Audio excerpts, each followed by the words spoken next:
La pluie parisienne tambourinait contre les vitres du petit café de Montmartre, créant une mélodie hypnotique qui se mêlait aux conversations feutrées des clients. Alexandre Dubois, l'un des hommes les plus riches de France, ajustait nerveusement sa casquette usée et remontait le col de sa veste en cuir élimé. Personne dans ce lieu chaleureux ne pouvait imaginer que l'homme aux vêtements modestes qui venait de pousser la porte était le propriétaire de cette chaîne de cafés qui comptait désormais plus de 200 établissements à travers l'Europe. Le « Café des rêves » était son tout premier investissement, celui qui avait lancé son empire, et aujourd'hui, 15 ans plus tard, il y revenait incognito pour comprendre pourquoi les ventes de ce lieu emblématique chutaient drastiquement depuis 6 mois. Alexandre s'installa à une table près de la fenêtre, observant discrètement l'activité du café qu'il avait acheté avec ses dernières économies quand il n'était qu'un jeune entrepreneur de 25 ans. L'ironie de la situation ne lui échappait pas. Le milliardaire qu'il était devenu commandait maintenant un simple café dans l'établissement qui avait fait sa fortune, déguisé en client ordinaire pour espionner ses propres employés. Les murs ornés de photographies en noir et blanc racontaient l'histoire de Montmartre, mais Alexandre ne voyait que les détails qui clochaient. La peinture qui s'écaillait près du comptoir, les chaises dépareillées, l'ambiance qui manquait de cette chaleur particulière qui avait fait le succès de l'endroit. Quelque chose avait changé, et il était déterminé à découvrir quoi, même si cela signifiait se mélanger anonymement à la clientèle qu'il servait indirectement depuis des années. La serveuse qui s'approcha de sa table était une jeune femme brune aux yeux verts perçants, dont le badge indiquait « Léa ». Elle portait l'uniforme du café, un tablier bordeaux sur une chemise blanche, mais quelque chose dans son port de tête et sa façon de se mouvoir trahissait une élégance naturelle qui détonnait avec le cadre modeste. Alexandre remarqua immédiatement ses mains fines et soignées, ses ongles impeccables et cette façon particulière qu'elle avait de tenir son carnet de commandes, comme si elle maniait un objet précieux. « Bonjour monsieur, que puis-je vous servir aujourd'hui ?» demanda-t-elle avec un sourire professionnel, mais Alexandre décela dans sa voix une pointe d'accent qu'il n'arrivait pas à identifier, quelque chose de raffiné qui contrastait avec l'environnement populaire du quartier. Si cette histoire vous plaît déjà, n'hésitez pas à liker cette vidéo et à vous abonner à la chaîne pour ne rater aucune de nos histoires captivantes. Et dites-moi en commentaire, que pensez-vous du mystère qui entoure cette serveuse? Avez-vous des théories sur son identité? Un café noir, s'il vous plaît, répondit Alexandre en modifiant légèrement sa voix pour la rendre plus rauque, un stratagème qu'il avait appris lors de ses nombreuses missions d'infiltration dans ses propres entreprises. Léa hocha la tête et nota la commande, mais au lieu de s'éloigner immédiatement, elle s'attarda quelques secondes, scrutant le visage d'Alexandre avec une intensité troublante. Il sentit son cœur s'accélérer légèrement sous ce regard inquisiteur. Avait-elle reconnu quelque chose en lui? Était-il possible que son déguisement ne soit pas aussi parfait qu'il le pensait? Depuis qu'il était devenu une figure publique du monde des affaires, Alexandre avait développé une paranoïa compréhensible concernant sa reconnaissance, même si les médias publiaient rarement sa photo, préférant préserver sa vie privée conformément à ses exigences contractuelles strictes. Léa disparut derrière le comptoir, et Alexandre en profita pour observer plus attentivement l'ambiance du café. Les clients étaient moins nombreux qu'autrefois, et ceux présents semblaient moins détendus, moins enclins à s'attarder. Les conversations étaient plus discrètes, l'atmosphère plus tendue. Il remarqua que plusieurs tables restaient vides, malgré l'heure de pointe, et que le personnel semblait nerveux, jetant des regards furtifs vers l'arrière-salle, comme s'ils attendaient quelque chose ou quelqu'un. Alexandre sortit discrètement son téléphone pour consulter les derniers rapports financiers de l'établissement. Les chiffres étaient alarmants. Une baisse de fréquentation de 40%, des plaintes clients en augmentation, et surtout, un turnover du personnel inquiétant avec 5 démissions en 3 mois. Quand Léa revint avec son café, Alexandre décida de tenter une approche plus directe. « Vous travaillez ici depuis longtemps ?» demanda-t-il en prenant la tasse fumante. La jeune femme hésita un instant, son sourire professionnel vacillant légèrement. « Depuis 6 mois environ, » répondit-elle, mais Alexandre perçut une tension dans sa voix. 6 mois, exactement la période où les problèmes avaient commencé. Coïncidence? Alexandre en doutait. Dans le monde des affaires, il avait appris que les coïncidences étaient rares et que chaque élément apparemment anodin pouvait être la clé d'un mystère plus complexe. L'ambiance a l'air un peu différente aujourd'hui, continua-t-il en goûtant son café, qui était d'ailleurs excellent, exactement comme dans ses souvenirs. Léa jeta un coup d'œil nerveux autour d'elle avant de se pencher légèrement vers Alexandre. « Vous êtes nouveau dans le quartier ?» demanda-t-elle à voix basse, évitant soigneusement de répondre à sa question. Cette contre-question confirma les soupçons d'Alexandre. Quelque chose se tramait effectivement dans son établissement. Il décida de jouer le jeu et hocha la tête. « Je viens de déménager », mentit-il facilement. « On m'a dit que c'était un endroit chaleureux, mais… » Il laissa sa phrase en suspens, invitant Léa à compléter. La jeune femme regarda de nouveau autour d'elle, puis se rapprocha encore. « Les choses ont changé ici, » murmura-t-elle. « Depuis que le nouveau… » Elle s'interrompit brusquement en voyant un homme en costume sombre sortir de l'arrière-salle et se diriger vers le comptoir. L'homme en question était grand, imposant, avec des cheveux gris tirés en arrière et des yeux froids qui balayaient la salle comme ceux d'un prédateur. Alexandre ne l'avait jamais vu auparavant, ce qui était étrange puisqu'il connaissait théoriquement tous les responsables de ces établissements. L'inconnu s'adressa au barista avec autorité, parlant à voix basse, mais avec des gestes qui trahissaient une certaine tension. Léa s'était redressée et avait repris son masque professionnel, mais Alexandre voyait bien qu'elle était mal à l'aise. « Excusez-moi », dit-elle rapidement, avant de s'éloigner vers d'autres clients. Alexandre resta seul avec son café et ses questions qui se multipliaient. Qui était cet homme? Quel rôle jouait-il dans la chute de fréquentation de son café? Et pourquoi Léa semblait-elle si nerveuse en sa présence? Pour mieux observer, Alexandre sortit un journal qu'il fit semblant de lire tout en gardant un œil sur les allées et venues du mystérieux personnage. L'homme supervisait le travail du personnel avec une rigueur militaire, corrigeant les employés, réorganisant l'espace, donnant des ordres que personne ne semblait oser contester. Ce qui troublait le plus Alexandre, c'était l'attitude du personnel. Ils obéissaient par peur, pas par respect ou par professionnalisme. Dans ces autres établissements, l'ambiance était détendue, conviviale. Et c'était précisément ce qui faisait le succès de sa chaîne. Ici, l'atmosphère était devenue oppressante, et Alexandre commençait à comprendre pourquoi les clients désertaient progressivement les lieux. Vers 15 heures, l'affluence diminua et Alexandre put observer plus tranquillement les interactions entre le personnel et l'homme en costume. Il remarqua que ce dernier prenait des notes dans un carnet noir, photographiait certains éléments du café avec son téléphone, et surtout, qu'il manipulait la caisse d'une manière qui semblait suspecte. Alexandre sentit son sang se glacer. Était-il en train d'assister à un détournement de fonds dans son propre établissement? Les rapports financiers qu'il avait consultés plus tôt prenaient soudain un nouveau sens. Et si la baisse de chiffre d'affaires n'était pas due à une diminution réelle des ventes, mais à une manipulation des comptes? Léa s'approcha de nouveau de sa table pour débarrasser sa tasse vide. « Autre chose, monsieur ?» demanda-t-elle, mais ses yeux exprimaient clairement autre chose que cette question de routine. Alexandre sentit qu'elle voulait lui dire quelque chose, mais n'osait pas. Il décida de prendre un risque calculé. « En fait, je cherche du travail », improvisa-t-il. « Vous pensez qu'ils embauchent ?» Léa faillit laisser tomber la tasse qu'elle tenait. Elle jeta un regard paniqué vers l'homme en costume, puis revint vers Alexandre. « Non », dit-elle rapidement, « ne postulez pas ici. Vraiment. » Le ton urgent de sa voix confirma tous les soupçons d'Alexandre. Quelque chose de grave se passait dans son café, et cette jeune serveuse en savait visiblement beaucoup plus qu'elle ne le laissait paraître. Alexandre décida de rester plus longtemps pour en apprendre davantage.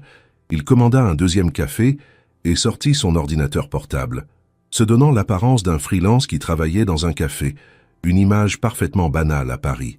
De sa position, il pouvait observer les mouvements de l'homme en costume tout en gardant un œil sur Léa. La jeune femme semblait de plus en plus tendue au fil des heures, sursautant à chaque fois que l'inconnu s'approchait d'elle. Alexandre remarqua aussi qu'elle évitait soigneusement de manipuler la caisse, laissant cette tâche aux autres employés. Était-elle complice, victime ou simple témoin de ce qui se tramait? Vers 17 heures, l'homme en costume s'approcha de Léa et lui parla à l'oreille. Alexandre vit le visage de la jeune femme pâlir dangereusement. Elle hocha la tête mécaniquement, puis se dirigea vers l'arrière-salle. L'homme la suivit, et Alexandre dut résister à l'envie de se lever pour les espionner. Au lieu de cela, il tendit l'oreille, mais les voix étaient trop étouffées pour qu'il puisse comprendre quoi que ce soit. Quelques minutes plus tard, Léa ressortit seule, les yeux rouges comme si elle avait pleuré. Elle reprit son service, mais ses gestes étaient mécaniques, son sourire forcé. Alexandre sentit monter en lui une colère sourde. Que se passait-il dans son établissement? Qui était cet homme qui semblait terroriser ses employés? À 18 heures, l'homme en costume quitta enfin le café, non sans avoir jeté un dernier regard menaçant à l'ensemble du personnel.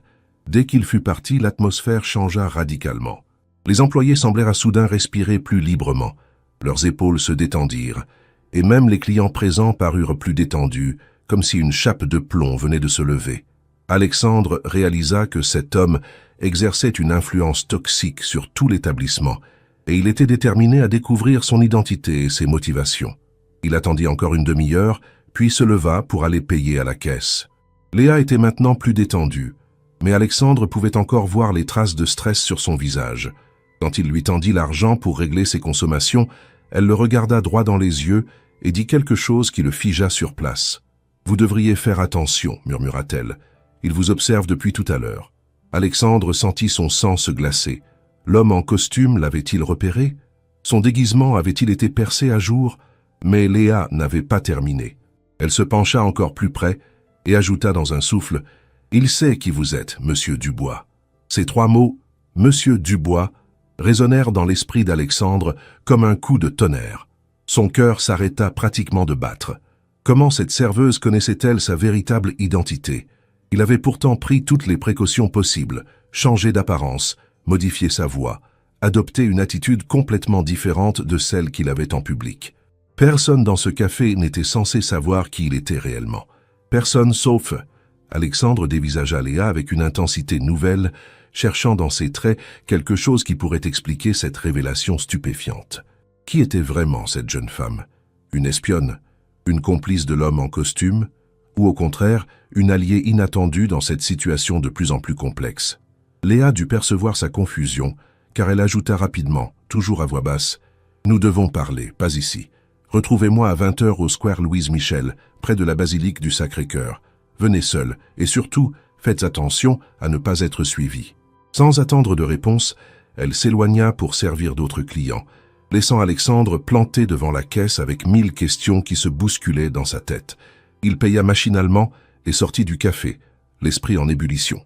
Les rues de Montmartre lui paraissaient soudain différentes, plus menaçantes, comme si chaque passant pouvait être un espion, chaque ombre une menace potentielle. En regagnant sa voiture discrètement garée 3 rues plus loin, Alexandre ne put s'empêcher de jeter des coups d'œil par-dessus son épaule. Se faisait-il vraiment suivre, ou était-ce la paranoïa qui s'emparait de lui? Dans le monde impitoyable des affaires où il évoluait, il avait appris que la méfiance était souvent une question de survie. Des concurrents sans scrupules, des investisseurs véreux, des employés déloyaux, il en avait vu de toutes les couleurs au cours de sa carrière. Mais cette situation était différente. C'était personnel.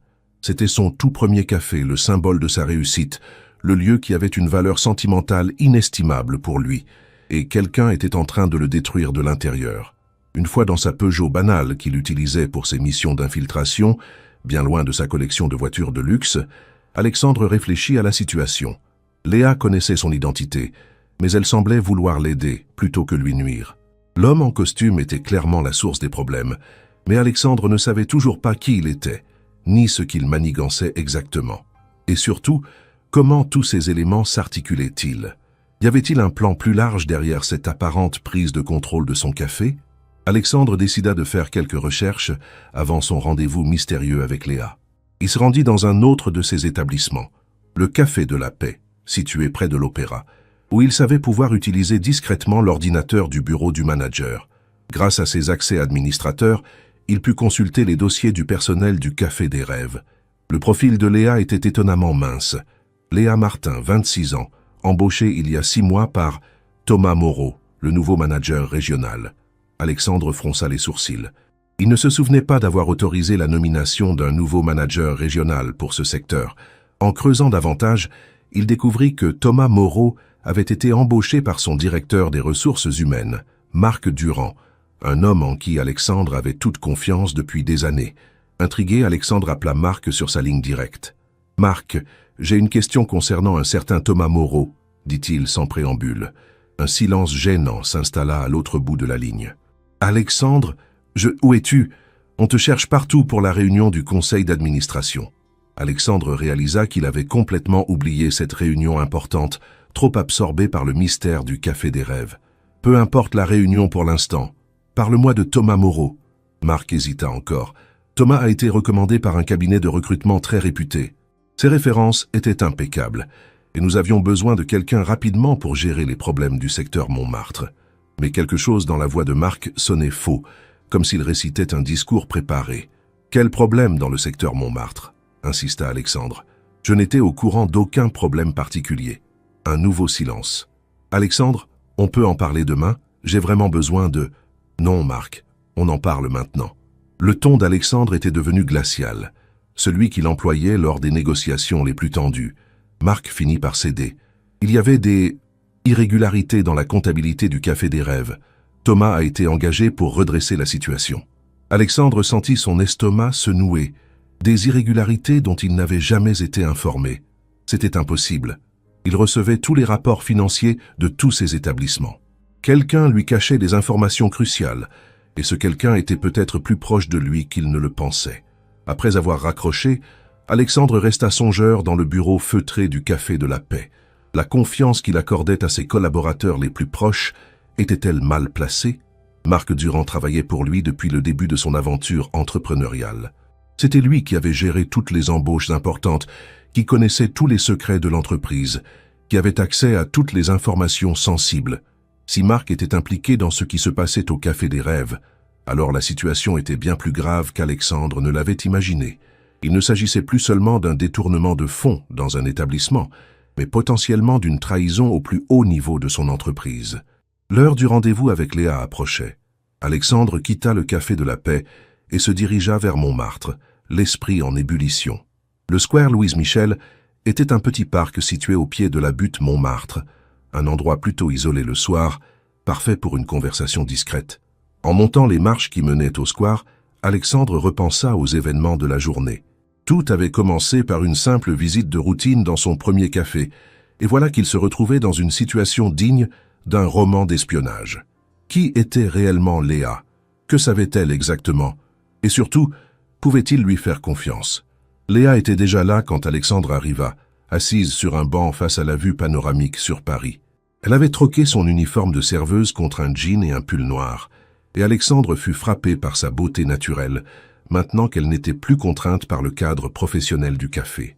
Elle se leva à son approche, visiblement nerveuse. « Merci d'être venue », dit-elle simplement. Alexandre s'assit à côté d'elle, gardant une distance de sécurité. « Comment savez-vous qui je suis ?» demanda-t-il directement. Léa soupira. « C'est une longue histoire, monsieur Dubois.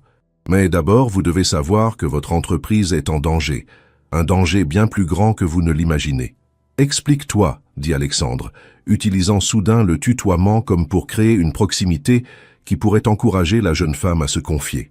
Léa regarda autour d'elle pour s'assurer qu'ils étaient seuls, puis commença son récit. « Je ne suis pas vraiment serveuse.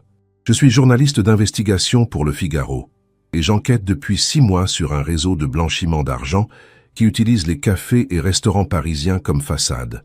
Votre Café des Rêves est devenu l'une de leurs principales plaques tournantes. » Alexandre sentit le sol se dérober sous ses pieds. Un réseau de blanchiment d'argent. Dans son café? Impossible, murmura-t-il. Je contrôle tous mes établissements. Je vérifie tous les comptes. C'est exactement ce qu'il compte sur le fait que vous pensiez, continua Léa. Thomas Moreau n'est pas un simple manager. Il travaille pour une organisation criminelle qui s'infiltre dans les petites entreprises en expansion pour utiliser leur structure légale. Ils ont identifié votre chaîne comme une cible parfaite. Respectée, en croissance, avec un propriétaire souvent absent des détails opérationnels quotidiens. Alexandre encaissa le coup. Était-il vraiment si déconnecté de ses propres affaires? Mais Marc Durand, mon directeur RH, il ne peut pas être impliqué. Je le connais depuis des années. Léa secoua tristement la tête. Marc Durand a été retourné il y a 8 mois. Ils ont découvert qu'il avait une fille gravement malade et des dettes médicales énormes. Ils lui ont proposé un marché. Coopérer en silence ou voir sa fille privée des soins dont elle a besoin. L'ampleur de la manipulation commençait à apparaître clairement à Alexandre. Ces criminels avaient identifié les failles humaines de son organisation et les avaient exploitées avec une efficacité redoutable. « Pourquoi me racontes-tu tout ça ?» demanda-t-il. « Tu es journaliste. Tu pourrais simplement publier ton article et faire sensation. » Léa le regarda droit dans les yeux. « Parce que j'ai découvert quelque chose d'autre en infiltrant cette organisation. Ils ne comptent pas seulement utiliser vos cafés pour blanchir de l'argent. Ils prévoient de vous faire chanter et de prendre le contrôle total de votre entreprise. Ils ont déjà commencé à falsifier des documents qui vous impliquent personnellement dans leurs activités illégales. Si leurs plans aboutissent, vous ne perdrez pas seulement votre entreprise, vous irez en prison. Le silence qui suivit cette révélation fut assourdissant. Alexandre regardait les lumières de Paris scintiller en contrebas, mais son esprit était ailleurs, tentant de digérer l'ampleur de la menace qui pesait sur lui. 15 ans de travail acharné, 15 ans de construction patiente d'un empire commercial respecté, tout cela risquait de s'effondrer à cause d'une manipulation criminelle qu'il n'avait même pas vu venir. « Qu'est-ce que tu proposes ?» finit-il par demander. Léa sortit une clé USB de sa poche. « J'ai passé 6 mois à rassembler des preuves. Enregistrements audio, photos, documents, tout est là-dedans. Mais j'ai besoin de votre aide pour obtenir les dernières pièces du puzzle. » Quel genre d'aide? Alexandre était méfiant.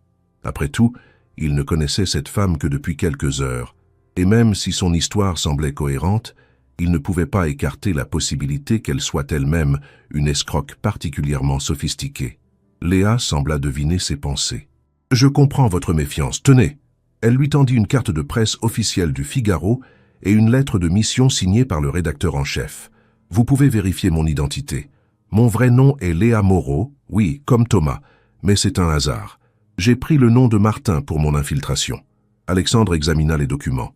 Ils semblaient authentiques, mais il savait que de nos jours, on pouvait falsifier n'importe quoi avec suffisamment de talent et de moyens. « Admettons que je te fasse confiance, » dit-il finalement. « Qu'attends-tu de moi exactement ?» Léa sortit son téléphone et lui montra une photo. « Voici l'homme que vous avez vu aujourd'hui au café. Il s'appelle Victor Petrov, et c'est l'un des lieutenants de l'organisation. Demain soir, il doit rencontrer le Big Boss dans l'arrière-salle du Café des Rêves pour finaliser l'étape suivante de leur plan. J'ai réussi à pirater leur communication, mais j'ai besoin d'enregistrer cette réunion pour avoir des preuves définitives. » Alexandre étudia la photo. L'homme avait effectivement l'air slave, ce qui cadrait avec le nom de Petrov. « Et comment comptes-tu t'y prendre? L'arrière-salle est privée et après ce que j'ai vu aujourd'hui, je doute qu'il laisse quelqu'un s'approcher. C'est là que vous intervenez, » répondit Léa avec un sourire qui n'atteignait pas ses yeux. « Vous êtes le propriétaire. Vous avez parfaitement le droit d'installer du matériel de surveillance dans vos propres locaux. Il nous faut juste nous assurer que personne ne découvre les micros avant la réunion de demain. » Alexandre réfléchit rapidement. Le plan était risqué, mais il semblait réalisable. Et surtout, c'était peut-être sa seule chance de sauver son entreprise et sa réputation. « D'accord, » dit-il finalement, « mais j'ai mes propres conditions. Premièrement, je veux une copie de toutes tes preuves avant de faire quoi que ce soit. Deuxièmement, si on fait ça, on le fait selon mes règles. Et troisièmement, il marqua une pause. Je veux comprendre comment tout ça a commencé. Quelqu'un dans mon entourage proche a forcément facilité cette infiltration, et je veux savoir qui. » Léa hocha la tête. « Je peux répondre à votre troisième condition tout de suite. Tout a commencé il y a 1 an, quand votre entreprise a été approchée par un soi-disant investisseur russe intéressé par un partenariat. Dimitri Volkov. Ça vous dit quelque chose ?» Alexandre sentit son sang se glacer. Dimitri Volkov. Il se souvenait parfaitement de cet homme charmant qui lui avait proposé un investissement de 50 millions d'euros pour développer sa chaîne en Europe de l'Est. Alexandre avait finalement décliné l'offre, trouvant les conditions trop avantageuses pour être honnête. « Je n'ai pas donné suite à sa proposition, » dit-il. « L'affaire s'est arrêtée là. » Léa secoua la tête. « Non, monsieur Dubois, c'est là qu'elle a vraiment commencé. Que veux-tu dire ?» Alexandre sentait qu'il allait apprendre quelque chose qui ne lui plairait pas. Quand vous avez refusé son offre, Volkov a décidé de s'emparer de votre entreprise par d'autres moyens. Il a commencé par étudier votre organisation, identifier les personnes clés, leurs faiblesses, leurs vulnérabilités. Marc Durand et sa fille malade. Le besoin urgent d'un manager pour le secteur Montmartre. Ils ont même créé le cabinet de recrutement qui a recommandé Thomas Moreau. Alexandre réalisa l'ampleur de la machination.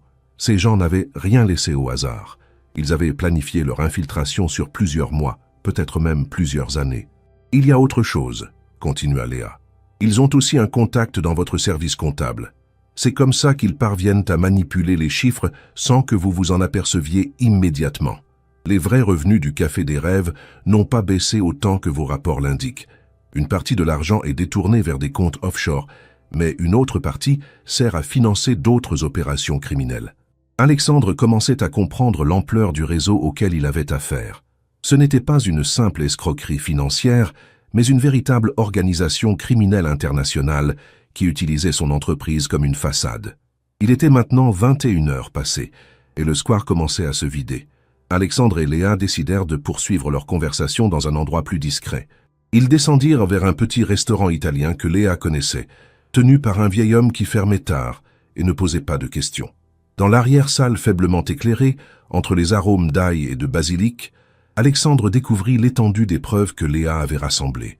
Photos de réunions secrètes, enregistrements de conversations téléphoniques, copies de virements suspects, organigrammes de l'organisation criminelle. La journaliste avait fait du travail de professionnel. « Comment as-tu réussi à obtenir tout ça ?» demanda Alexandre en feuilletant les documents. « 6 mois d'infiltration, c'est énorme. Tu as pris des risques considérables. » Léa sourit tristement. « Mon frère était policier. Il enquêtait sur cette même organisation il y a 2 ans, quand il a été tué dans ce qui a été officiellement classé comme un accident de voiture.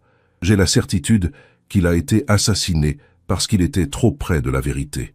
Cette enquête, c'est aussi ma façon de lui rendre justice. » Alexandre comprit alors la détermination farouche qu'il lisait dans les yeux de la jeune femme. Ce n'était pas seulement une enquête journalistique pour elle, c'était une quête personnelle. « Je suis désolé pour ton frère, » dit-il sincèrement. « Mais si ces gens sont capables de tuer un policier, qu'est-ce qui te fait penser qu'on peut les arrêter ?» Léa sortit une autre clé USB. « Parce que cette fois, on ne sera pas seul. J'ai des contacts à la DGSI et à Europol qui attendent nos preuves pour lancer une opération coordonnée. Mais ils ont besoin d'éléments irréfutables, et cette réunion de demain soir pourrait nous les fournir. » Alexandre réalisa qu'il était en train de basculer dans un monde qu'il ne connaissait pas, celui de l'espionnage et de la lutte contre le crime organisé. Lui qui n'avait jamais eu affaire qu'à des concurrents loyaux et des négociations commerciales classiques, se retrouvait confronté à des criminels internationaux prêts à tuer pour protéger leurs intérêts. Le plan qu'ils élaborèrent était relativement simple en apparence, mais Alexandre savait que les détails feraient toute la différence. Il utiliserait sa position de propriétaire pour se rendre au Café des Rêves tôt le matin, officiellement pour une inspection surprise. Profitant d'un moment où Thomas Moreau serait absent, il installerait les micros que Léa lui fournirait dans l'arrière-salle. Léa, de son côté, continuerait à jouer son rôle de serveuse pour surveiller les préparatifs de la réunion et s'assurer que rien ne venait compromettre leur opération. « Et si Moreau ou Petrov découvrent les micros ?» demanda Alexandre. « Alors on sera mort avant demain minuit », répondit Léa avec un réalisme brutal qui fit frémir Alexandre. Ils se séparèrent vers minuit, chacun retournant chez soi avec la conscience que les prochaines 24 heures allaient déterminer l'issue de cette affaire complexe. Alexandre rentra dans son appartement de l'avenue Foch, un duplex luxueux qui contrastait cruellement avec l'environnement modeste dans lequel il avait évolué toute la journée. En se préparant pour la nuit, il ne put s'empêcher de repenser à tous les détails de cette journée extraordinaire. Ce matin encore, son plus gros souci était la chute de fréquentation d'un de ses cafés. Maintenant, il découvrait que son entreprise était infiltrée par des criminels internationaux et que sa propre vie était potentiellement en danger. Le lendemain matin, Alexandre se réveilla avec la sensation d'avoir mal dormi, ce qui était effectivement le cas. Les cauchemars avaient peuplé sa nuit. Des hommes en costume sombre qui le poursuivaient dans les rues de Montmartre, Léa qui se transformait soudain en espionne ennemie, Marc Durand qui riait en comptant des liasses de billets. Il se doucha longuement, essayant de chasser ces images perturbantes, puis s'habilla avec soin. Aujourd'hui, il ne porterait pas de déguisement. Il était temps qu'Alexandre Dubois, le vrai, reprenne le contrôle de son entreprise. Il enfila un de ses costumes les plus élégants, noua sa cravate préférée et se regarda dans le miroir.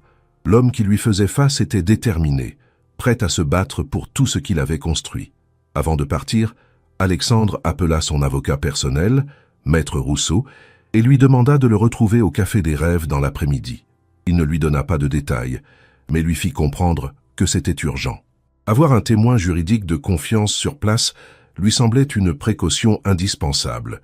Il appela ensuite son service de sécurité privée et demanda qu'une équipe discrète soit positionnée dans le quartier de Montmartre dès 14 heures.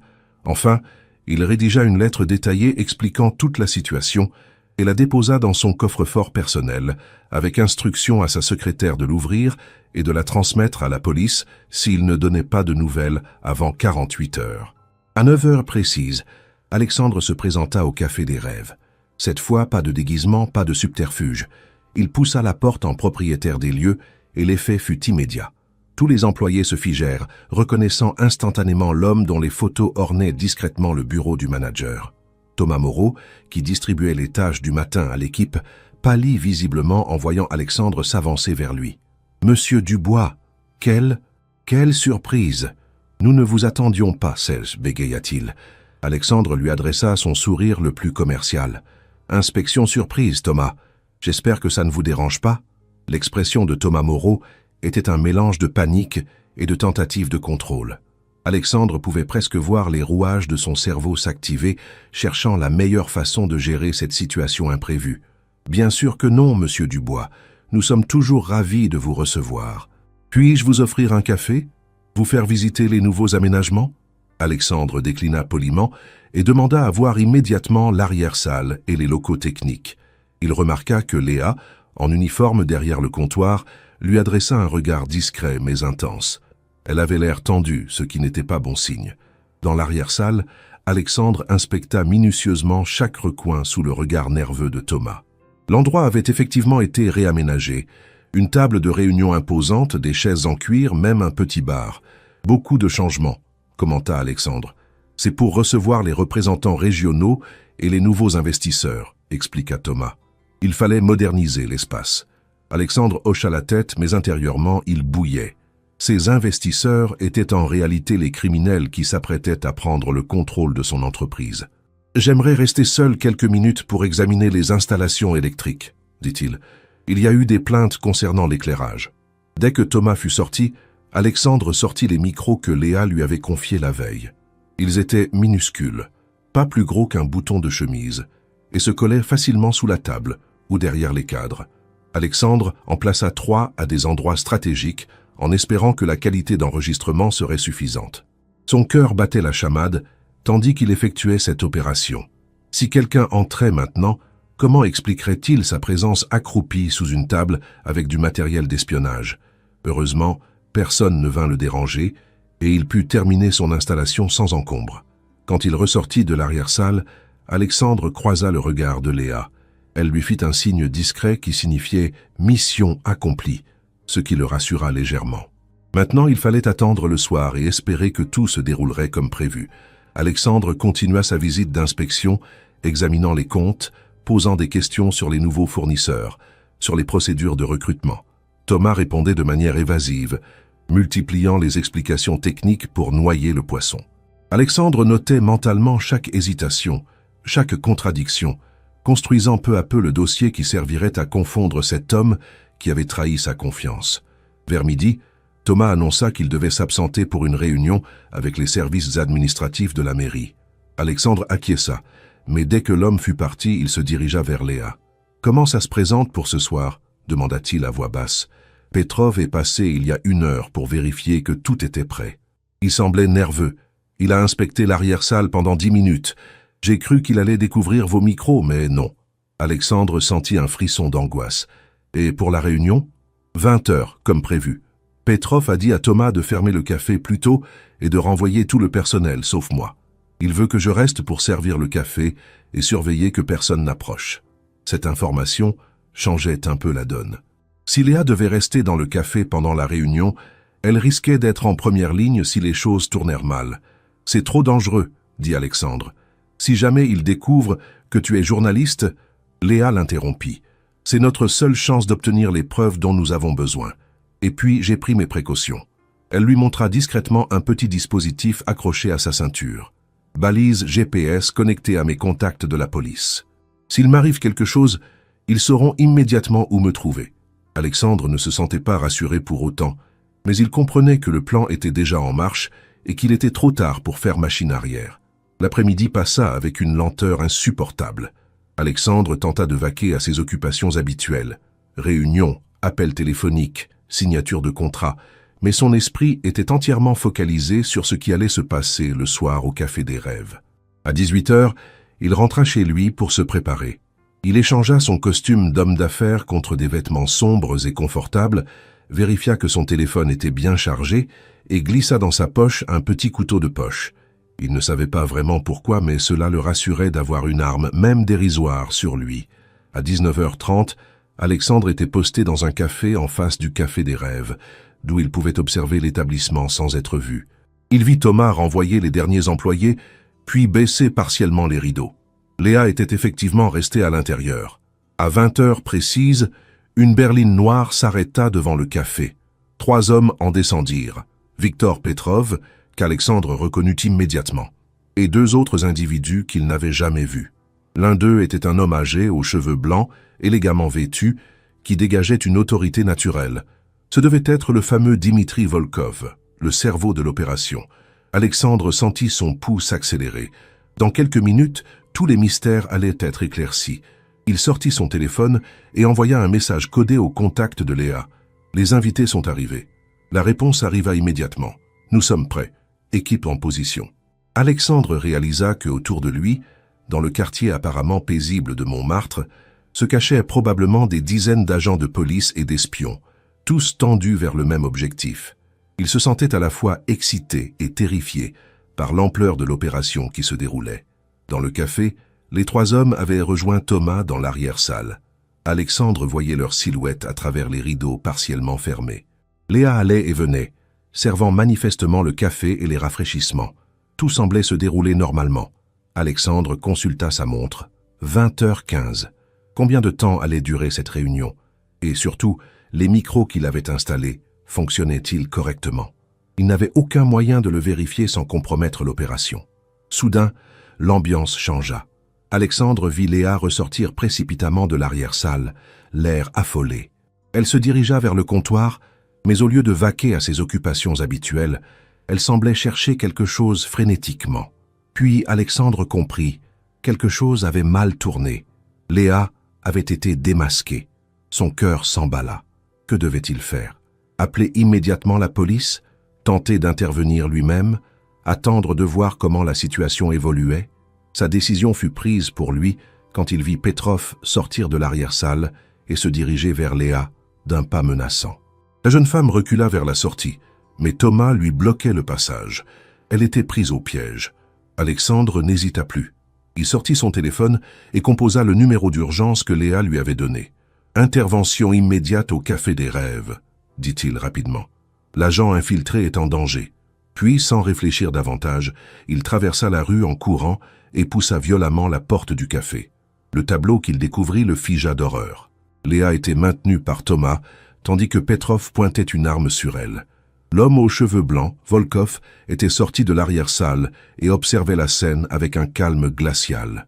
En voyant Alexandre faire irruption, tous les regards se tournèrent vers lui. « Tiens, tiens !» dit Volkov avec un accent russe prononcé. « Monsieur Alexandre Dubois en personne. Quelle charmante surprise !»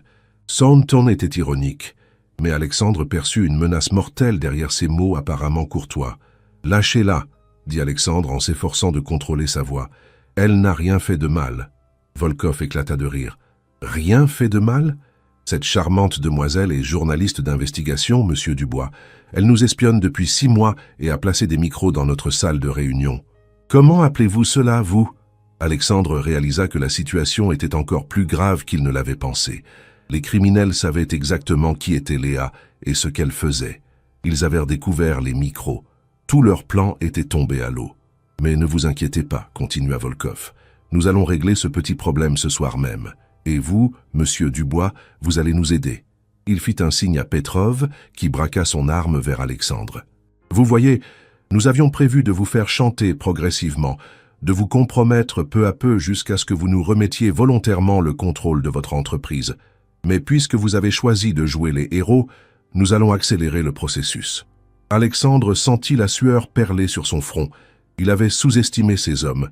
Ils étaient plus intelligents, plus préparés, plus impitoyables qu'il ne l'avait imaginé. « Que voulez-vous » demanda Alexandre, gagnant du temps en espérant que les renforts de police arriveraient rapidement. « C'est très simple, » répondit Volkov. « Vous allez signer ces documents qui nous transfèrent la propriété de votre chaîne de café. En échange, nous laisserons votre petite journaliste en vie. Refusez et nous la tuons devant vous avant de vous tuer vous-même. Dans les deux cas, nous obtiendrons ce que nous voulons, mais dans le premier, vous évitez un massacre inutile. » Il sortit une liasse de papiers de sa mallette et les posa sur une table. « Vous avez 5 minutes pour décider. » Alexandre regarda Léa. La jeune femme avait l'air terrifiée, mais elle secoua imperceptiblement la tête, lui faisant comprendre qu'il ne devait pas céder. Alexandre comprit qu'elle préférait mourir plutôt que de voir ces criminels s'emparer de son entreprise.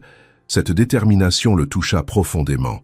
En quelques heures, cette femme qu'il ne connaissait pas la veille était devenue quelqu'un d'important pour lui, quelqu'un qu'il ne pouvait pas abandonner. « J'ai besoin de lire ces documents, » dit-il pour gagner encore du temps. « Ce sont des contrats complexes, je ne peux pas signer sans comprendre. »« 3 minutes, » coupa Volkov sèchement. Alexandre s'approcha de la table et fit semblant d'examiner les papiers. En réalité, il cherchait désespérément une solution. Où était la police? Pourquoi n'intervenait-elle pas? Avait-il été trahi, là aussi? Ces questions se bousculaient dans sa tête quand soudain, il entendit un bruit familier, le ronronnement discret des motos de la police parisienne.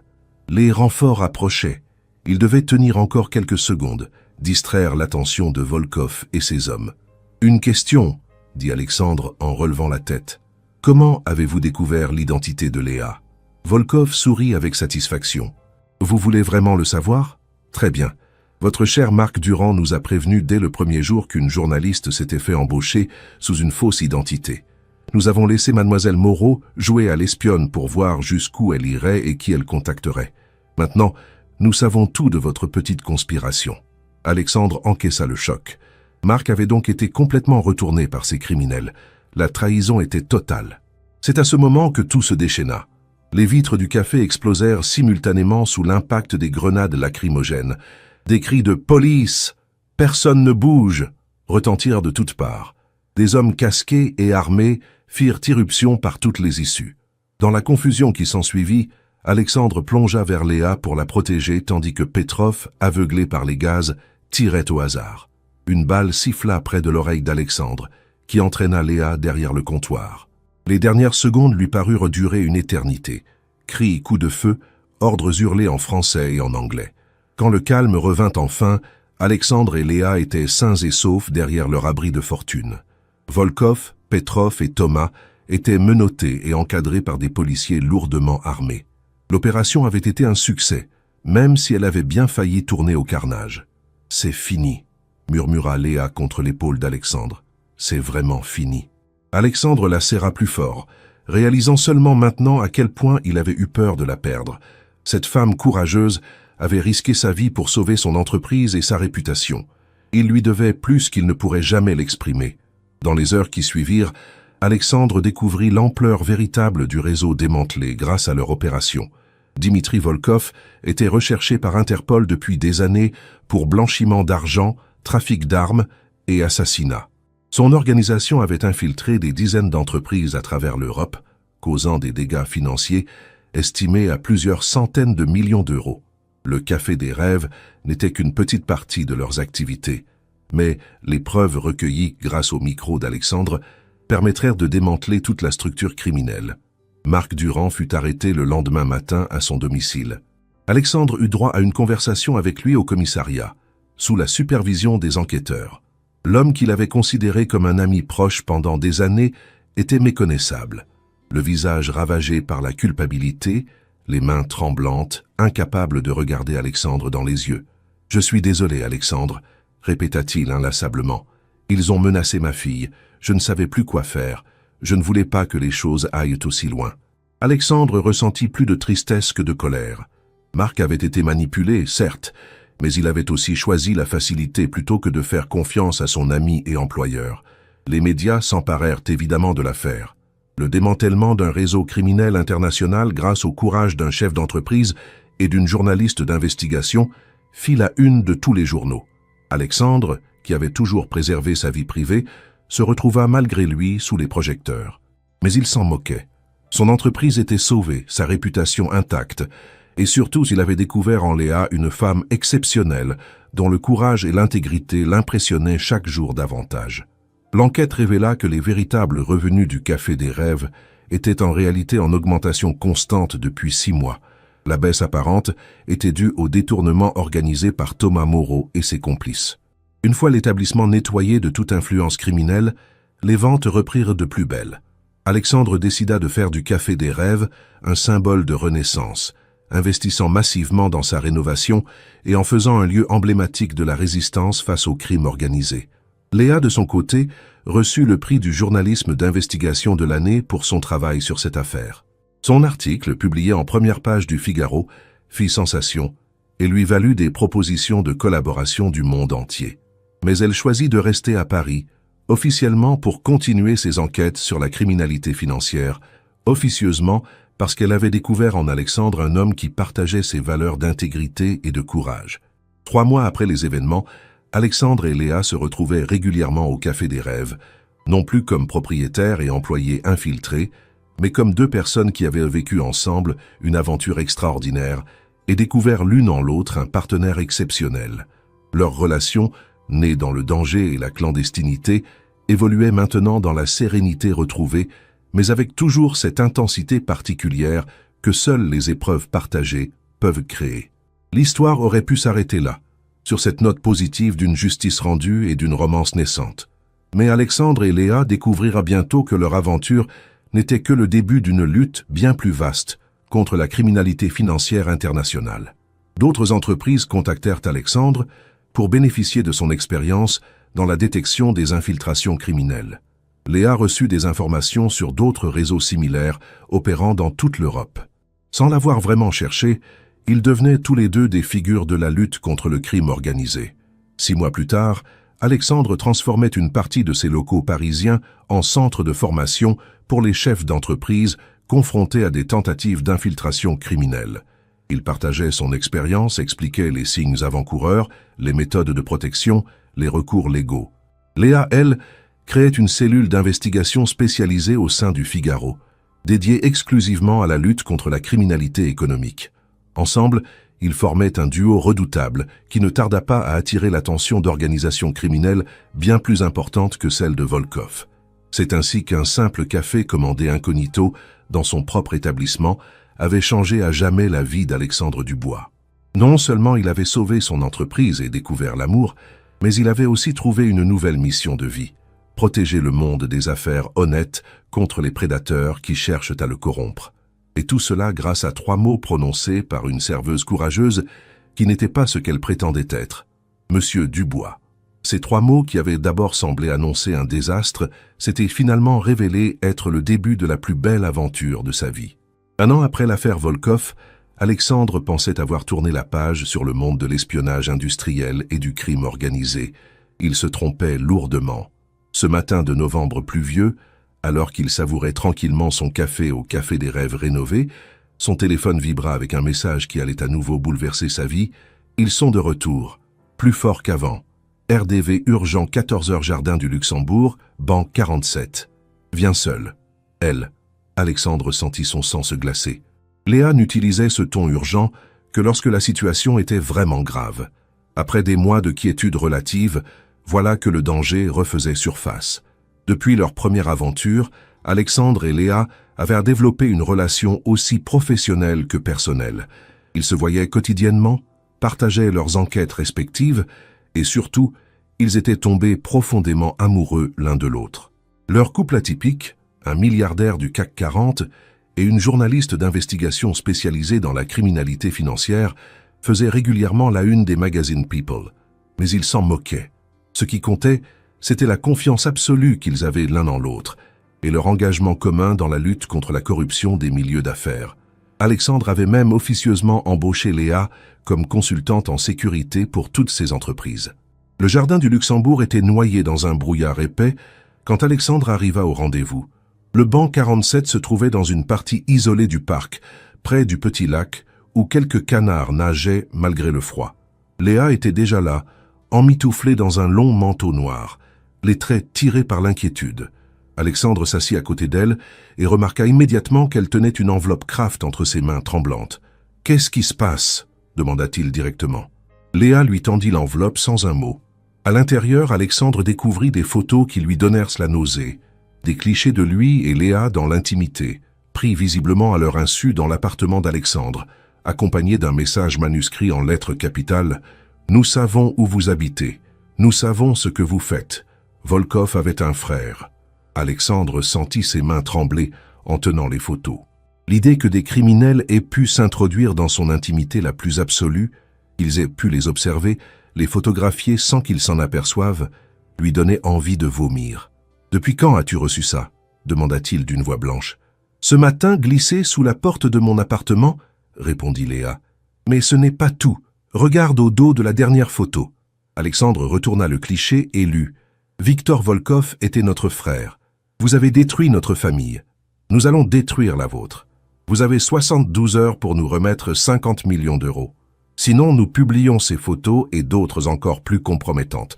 Puis, nous tuons tout ce qui vous est cher. » Le message était signé « Les frères Volkov ». « Il faut prévenir la police immédiatement », dit Alexandre, mais Léa secoua la tête. « J'ai déjà essayé de contacter l'inspecteur Moreau qui s'était occupé de l'affaire Dimitri. Il a été muté dans le sud de la France il y a 3 mois, soi-disant à sa demande. Son remplaçant, l'inspecteur Laroche, m'a dit qu'il ne pouvait rien faire avec juste des photos et des menaces. Il faut des preuves concrètes d'un délit pour ouvrir une enquête. » Alexandre serra les poings. La bureaucratie policière allait-elle les empêcher de se défendre contre des criminels internationaux ? « Et tes contacts à la DGSI ?» insista-t-il. « Transférés, réaffectés ou indisponibles selon les services ?» répondit Léa amèrement. « On dirait que tous nos alliés de l'année dernière ont mystérieusement disparu des circuits. » Alexandre commençait à comprendre l'ampleur du problème. Les frères de Dimitri Volkov, car ils ne doutaient pas un instant que la menace soit réelle, n'étaient pas des amateurs. Ils avaient pris le temps de neutraliser méthodiquement tous les contacts officiels d'Alexandre et Léa dans la police et les services secrets. Ils avaient infiltré leur vie privée au point de pouvoir les photographier dans l'intimité. Et ils avaient choisi le chantage plutôt que l'affrontement direct, ce qui prouvait qu'ils étaient plus intelligents et plus patients que leurs frères défunts. « Qu'est-ce que tu proposes ?» demanda Alexandre, sachant que Léa avait forcément déjà réfléchi à la situation. « J'ai passé la nuit à analyser la situation », répondit Léa en sortant un carnet de notes de sa poche. « D'abord, j'ai fait des recherches sur la famille Volkov. Dimitri avait effectivement 2 frères, Boris et Igor.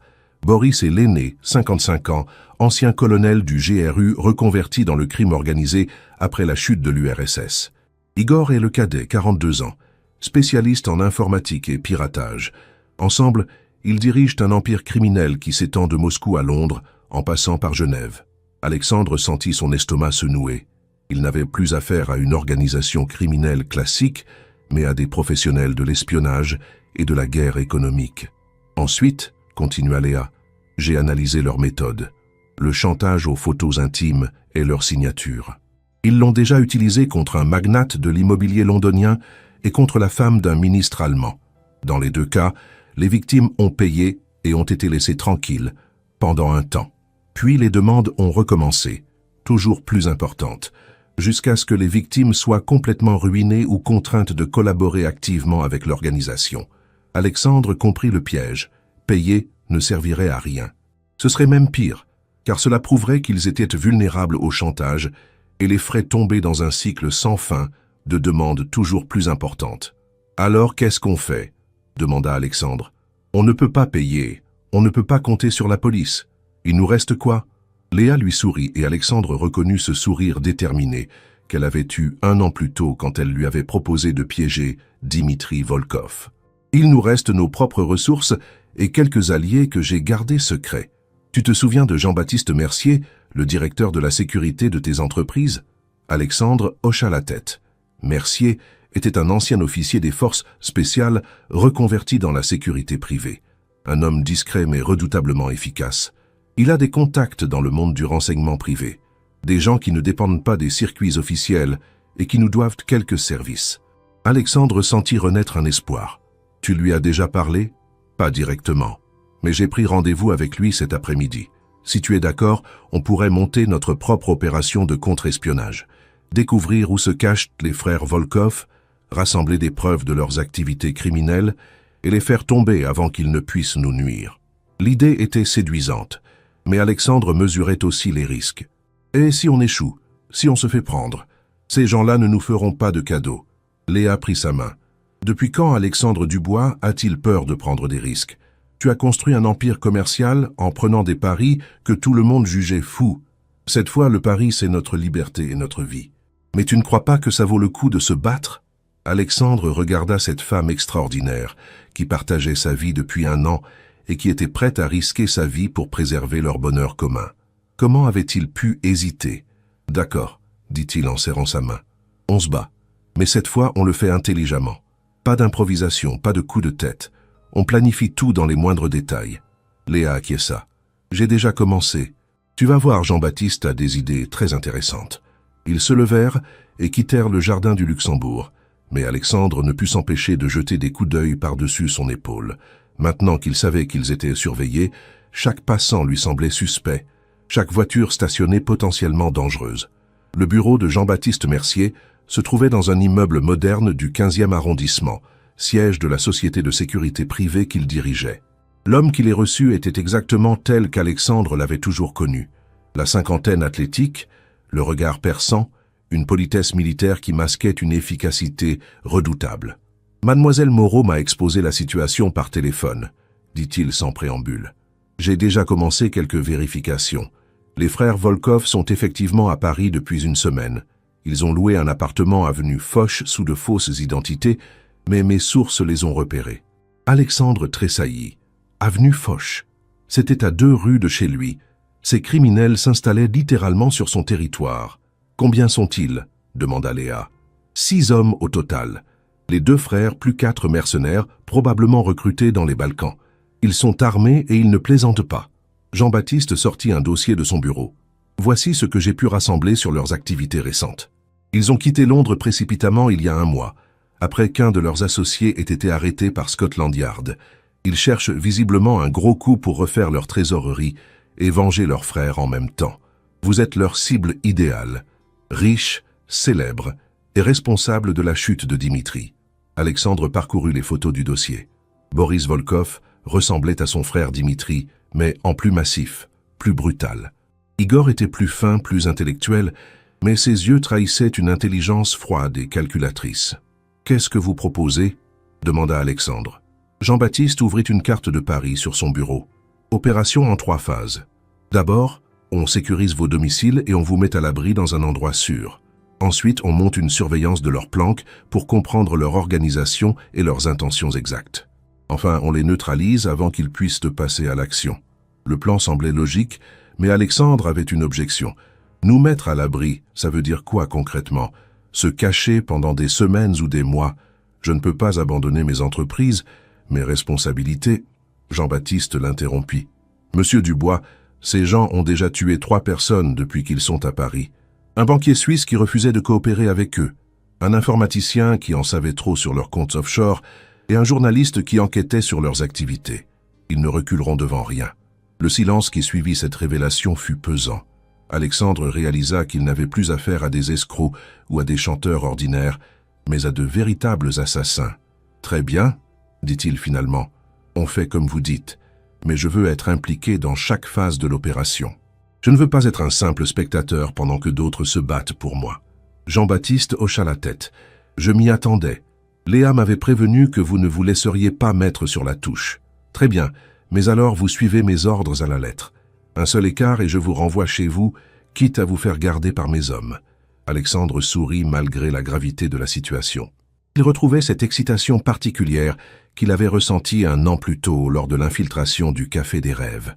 Le plan se mit en place dans l'après-midi même. Alexandre et Léa furent conduits dans un appartement sécurisé du 7e arrondissement, un lieu discret que Jean-Baptiste utilisait pour ses clients les plus menacés. Pendant qu'ils s'installaient, les hommes de Mercier commencèrent la surveillance de l'immeuble avenue Foch, où s'étaient installés les frères Volkov. Alexandre dut avouer qu'il était impressionné par l'efficacité de cette organisation parallèle. En quelques heures, Jean-Baptiste avait mobilisé une 12aine d'agents, installé un réseau de surveillance électronique et même obtenu les plans de l'immeuble occupé par leurs ennemis. « Comment faites-vous » demanda-t-il. « Relation » répondit laconiquement Jean-Baptiste. 15 ans dans les forces spéciales, ça crée des liens. Le soir venu, Alexandre et Léa se retrouvèrent seuls dans leur refuge temporaire. L'appartement était moderne mais impersonnel, meublé de façon fonctionnelle, avec des fenêtres blindées et un système de sécurité digne d'un coffre-fort. « Tu regrettes » demanda Léa en se blottissant contre Alexandre sur le canapé du salon. « Regretter quoi » d'avoir commandé ce café au Café des Rêves il y a 1 an. Si tu n'avais pas eu cette idée d'infiltration, on n'en serait pas là aujourd'hui. » Alexandre réfléchit un instant. « Non, je ne regrette rien. Si je n'avais pas découvert la magouille de Dimitri Volkov, il aurait fini par détruire mon entreprise de toute façon. Et surtout, il caressa les cheveux de Léa. Je ne t'aurais jamais rencontré. » Leur moment d'intimité fut interrompu par la sonnerie du téléphone sécurisé que Jean-Baptiste leur avait fourni. « Il bouge », dit la voix de Mercier sans préambule. 2 d'entre eux viennent de quitter l'immeuble avec du matériel informatique. Ils se dirigent vers le centre de Paris. Alexandre sentit son pouls s'accélérer. Ils vont faire quoi? Probablement préparer leur prochain chantage. Ils ont besoin de nouvelles informations compromettantes, ou alors ils veulent pirater vos comptes bancaires. Mes hommes les suivent. Alexandre et Léa échangèrent un regard. L'action commençait plus tôt que prévu. 1 heure plus tard, Jean-Baptiste les rappelait avec des informations inquiétantes. Ils ont installé du matériel de surveillance électronique dans votre ancien appartement avenue Foch, Monsieur Dubois. Caméras, micros, dispositifs de piratage informatique. Si vous étiez encore là-bas, ils sauraient absolument tout de vos activités. Alexandre frémit. Heureusement qu'ils avaient eu l'intelligence de déménager immédiatement. Mais ce n'est pas tout, continua Jean-Baptiste. Et ils ont aussi placé des dispositifs similaires dans les bureaux de votre entreprise. Ils vous espionnent intégralement depuis au moins 1 semaine. Cette révélation était un choc. Alexandre réalisa que toutes ses conversations professionnelles, toutes ses décisions stratégiques, tous ses projets secrets étaient connus de ses ennemis. « Il faut nettoyer mes bureaux immédiatement », dit Alexandre. « Impossible », répondit Jean-Baptiste. « Si on intervient maintenant, ils sauront qu'on les a repérés et ils disparaîtront. On perdra notre seule chance de les neutraliser définitivement. » Alexandre comprit la logique, mais supporter l'idée que son intimité professionnelle était violée lui était insupportable. Alors qu'est-ce qu'on fait? On retourne leur système de surveillance contre eux. Mes informaticiens travaillent déjà dessus. Dans quelques heures, on devrait pouvoir pirater leurs communications et savoir exactement ce qu'ils préparent. L'idée était brillante. Utiliser leur propre technologie d'espionnage pour les espionner à leur tour. La nuit fut longue et tendue. Alexandre ne parvenait pas à dormir, obsédé par l'idée que des criminels connaissaient tous ses secrets, toutes ses faiblesses. Léa non plus ne trouvait pas le sommeil, consultant compulsivement son téléphone dans l'attente de nouvelles de Jean-Baptiste. Vers 4 heures du matin, celui-ci les rappela enfin. « On a réussi », dit-il avec une satisfaction évidente. « Mes hommes ont piraté leur réseau. Vous allez être surpris de ce qu'on a découvert. » Alexandre et Léa se regardèrent. Après tous ces rebondissements, plus rien ne pouvait vraiment les surprendre, ou du moins, c'est ce qu'ils croyaient. « Les frères Volkov ne sont pas seulement là pour vous faire chanter », révéla Jean-Baptiste, quand ils se retrouvèrent dans son bureau le lendemain matin. Ils préparent quelque chose de beaucoup plus ambitieux. D'après leurs communications interceptées, ils veulent utiliser votre réseau de café pour un nouveau système de blanchiment d'argent à l'échelle européenne. Mais pas n'importe lequel. Ils travaillent avec des terroristes. Le mot tomba comme une bombe. Alexandre sentit ses jambes se dérober. « Des terroristes » répéta-t-il faiblement. « Quelle sorte de terroristes ?» Jean-Baptiste consulta ses notes. « Un groupe tchétchène qui prépare des attentats en Europe occidentale. Les Volkov leur servent d'intermédiaires pour le financement. L'argent du chantage et des extorsions sert à acheter des armes et des explosifs. » Alexandre réalisa l'ampleur du cauchemar dans lequel il était tombé. Non seulement sa vie privée et son entreprise étaient à menacer, mais il risquait d'être impliqué malgré lui dans des activités terroristes. « Qu'est-ce que ça change pour nous ?» demanda Léa. « Ça change tout », répondit Jean-Baptiste. « On n'a plus affaire à de la criminalité financière classique, mais à de la sécurité nationale. Mes contacts dans les services officiels vont être obligés de s'impliquer, qu'ils le veuillent ou non. » Alexandre sentit un mélange de soulagement et d'inquiétude. D'un côté, ils auraient enfin des soutiens officiels puissants. De l'autre, ils perdèrent le contrôle de la situation. Les événements s'accélérèrent dans l'heure qui suivit. Jean-Baptiste reçut un appel de la DGSE, puis de la DGSI, puis d'Europol. En fin de matinée, leur appartement sécurisé grouillait d'agents en civil qui analysaient les données piratées chez les Volkov. Alexandre se sentait dépassé par cette escalade. Ce qui avait commencé comme une affaire de chantage personnel se transformait en opération antiterroriste internationale. « Au moins, on ne peut plus nous reprocher de jouer aux apprentis espions », murmura Léa avec un humour noir. « Cette fois, on a de vrais espions pour s'occuper de nous. » Le chef de l'opération était un certain commandant Brisson de la DGSI, un homme sec et efficace qui ne perdait pas de temps en politesse. « Messieurs, dames, dit-il en s'adressant à Alexandre et Léa, vous êtes désormais des témoins protégés dans une enquête antiterroriste. Cela signifie que votre sécurité est assurée, mais aussi que vous devez suivre nos directives sans discussion. » Alexandre n'aimait pas du tout le ton autoritaire de cet homme, mais il comprenait qu'il n'avait plus le choix. « Qu'attendez-vous de nous ?» demanda-t-il. « Votre coopération totale. Et surtout, que vous continuiez à vivre normalement pour ne pas éveiller les soupçons des Volkov. »« Comment ça, vivre normalement ?» s'insurgea Léa. « Ils nous menacent de mort, et vous voulez qu'on fasse comme si de rien n'était ?»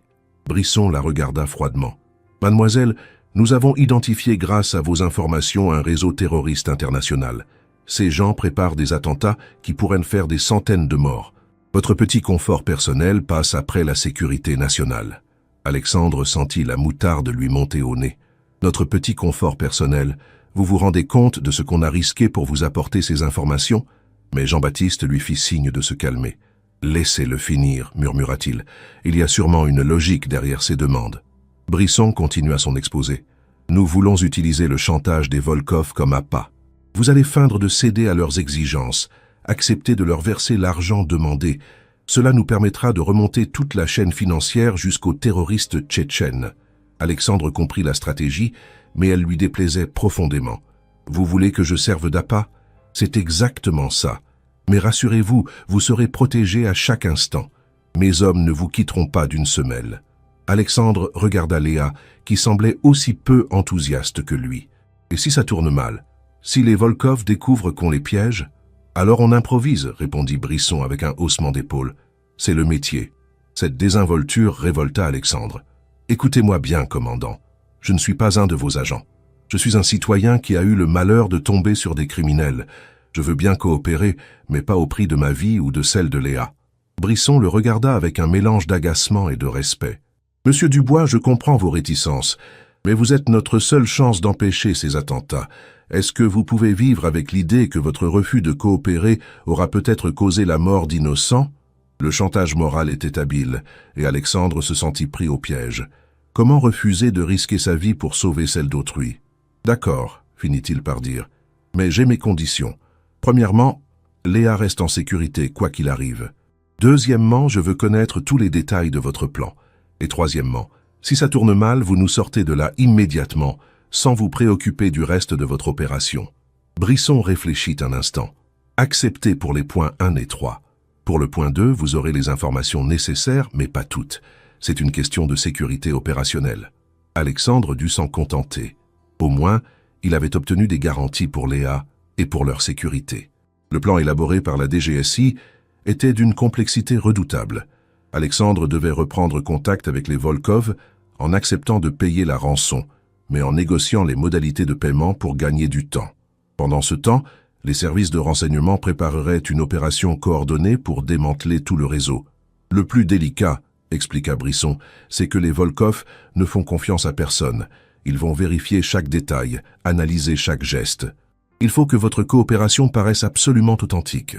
Alexandre commençait à mesurer l'ampleur du défi. Il allait devoir jouer le rôle de sa vie face à des criminels expérimentés qui n'hésiteraient pas à le tuer à la moindre suspicion. Les préparatifs durèrent 2 jours. Alexandre répéta inlassablement les dialogues que les psychologues de la DGSI avaient préparés, apprenant à maîtriser ses expressions, sa gestuelle, son intonation. Léa, de son côté, était briefée pour continuer ses activités journalistiques habituelles, tout en servant de relais d'information. L'appartement sécurisé était devenu un véritable quartier général où s'activaient des dizaines de spécialistes, électroniciens, informaticiens, profileurs, analystes. Alexandre se sentait à la fois rassuré par ce déploiement de moyens et inquiet de voir que sa simple affaire de chantage nécessitait une telle mobilisation. Le moment de vérité arriva le 3e jour. Alexandre devait rappeler le numéro que les Volkov lui avaient communiqué et accepter leurs conditions. Il était 14 heures précises quand il composa le numéro, sous le regard tendu de toute l'équipe de la DGSI. « Da » répondit une voix rauque avec un fort accent russe. « C'est Alexandre Dubois », dit-il en s'efforçant de contrôler sa voix. « J'ai réfléchi à votre proposition. Je suis prêt à payer. » Un silence, puis la voix reprit. « Très sage décision, monsieur Dubois. 50 millions d'euros. Vous avez 24 heures pour réunir la somme. » Alexandre suivit le script préparé par Brisson. « C'est impossible en 24 heures. Il me faut au moins une semaine pour liquider des investissements sans éveiller les soupçons. » La négociation dura une demi-heure. Alexandre dut faire preuve de toute sa science commerciale pour convaincre les Volkov qu'ils coopéraient sincèrement tout en obtenant les délais nécessaires au service de renseignement.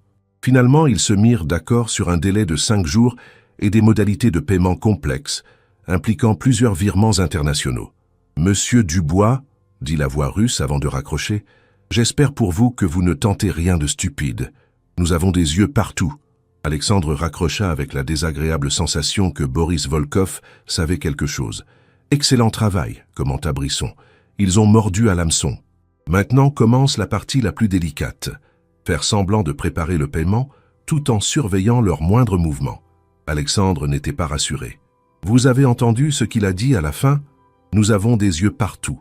J'ai l'impression qu'il se doute de quelque chose. » Jean-Baptiste, qui avait assisté à toute la scène, partageait cette inquiétude. Boris Volkov n'est pas un amateur. Il a senti que quelque chose clochait dans la façon dont vous avez négocié. En temps normal, une victime de chantage est beaucoup plus paniquée, moins organisée. Cette remarque jeta un froid dans l'équipe de la DGSI. Si les Volkov soupçonnaient un piège, ils pouvaient soit fuir, soit passer immédiatement à l'attaque. Dans les deux cas, l'opération serait un échec. « Qu'est-ce qu'on fait ?» demanda Alexandre. « On continue comme prévu », décida Brisson. « Si on change notre plan maintenant, ça confirmera leurs soupçons. Il faut tenir jusqu'au bout. » Alexandre n'aimait pas cette logique du tout ou rien, mais il n'avait plus le choix. Le piège était tendu, et maintenant, il ne savait plus très bien qui était le chasseur et qui était la proie. Les jours suivants passèrent dans une tension insoutenable. Alexandre retourna dans ses bureaux, officiellement pour préparer les virements demandés par les Volkov, en réalité pour servir d'appât sous la surveillance constante des agents de la DGSI. Chaque geste était calculé, chaque conversation écoutée.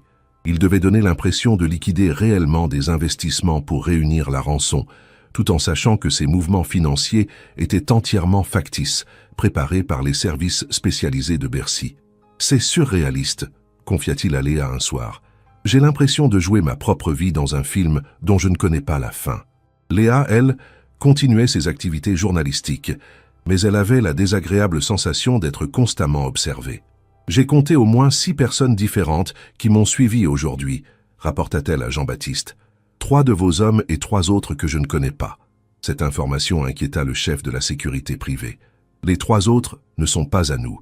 Ça veut dire que les Volkov vous font surveiller indépendamment de notre dispositif. Ils ne nous font définitivement pas confiance. » La situation devenait de plus en plus complexe, avec plusieurs équipes de surveillance qui se surveillaient mutuellement dans un jeu de miroirs angoissant. Le 4e jour, l'étau se resserra brutalement. Alexandre reçut un appel inattendu sur son téléphone personnel. « Monsieur Dubois ?» dit une voix féminine inconnue. « Ici, l'hôpital Saint-Antoine. Votre ami Marc Durand a eu un accident. Il demande à vous voir d'urgence. » Alexandre sentit son sang se glacer. Marc Durand, son ancien directeur des ressources humaines, qui avait été compromis dans l'affaire Dimitri Volkov, était en prison depuis 1 an. Comment pouvait-il être à l'hôpital? Quel genre d'accident? Demanda-t-il. Agression dans sa cellule. Il est dans un état grave. Il dit avoir des informations importantes à vous communiquer concernant votre sécurité. Alexandre raccrocha et appela immédiatement Brisson. Piège évident, déclara le commandant après avoir entendu le récit. Ils veulent vous attirer hors de notre dispositif de protection. Mais Alexandre n'en était pas si sûr. Et si Marc a vraiment des informations importantes? Et si c'est notre seule chance de comprendre ce que préparent vraiment les Volkov? La discussion fut âpre. Brisson refusait catégoriquement de laisser Alexandre sortir de son cocon sécurisé. Jean-Baptiste proposait un compromis. Aller à l'hôpital, mais avec une escorte renforcée. Alexandre finit par imposer sa volonté. Il irait voir Marc, quoi qu'en pensent les services officiels. L'hôpital Saint-Antoine grouillait d'une activité inhabituelle quand Alexandre y arriva, encadré par 6 agents de la DGSI en civil. Marc Durand était effectivement là, dans une chambre du service de réanimation, le visage tuméfié et le crâne bandé. « Alexandre !» murmura-t-il difficilement quand il le vit entrer. « Il fallait que je te prévienne, les Volkov, ils ne veulent pas que de l'argent. » Sa voix était faible, mais ses yeux exprimaient une urgence dramatique. « Qu'est-ce qu'ils veulent ?» demanda Alexandre en s'approchant du lit. « Ton empire, toutes tes entreprises, ils ont monté une OPA hostile, avec des fonds tchétchènes. » Les pièces du puzzle commencèrent à s'assembler dans l'esprit d'Alexandre. Le chantage n'était qu'un élément d'un plan beaucoup plus vaste. Les Volkov ne voulaient pas seulement 50 millions d'euros, ils voulaient s'emparer légalement de toutes ces entreprises en utilisant l'argent du terrorisme international. « Comment tu sais ça ?» demanda-t-il. « Marque tout ça péniblement. En prison, j'ai rencontré un comptable qui travaillait pour eux. Il m'a tout expliqué avant qu'ils le fassent assassiner. » Alexandre réalisa l'ampleur de la manipulation. Pendant qu'il négociait le montant de la rançon, les Volkov préparaient en parallèle une prise de contrôle financière de son empire. « Il faut prévenir Brisson immédiatement, » dit Alexandre, mais Marc l'attrapa par le bras avec une force surprenante. « Non, il y a une taupe dans les services.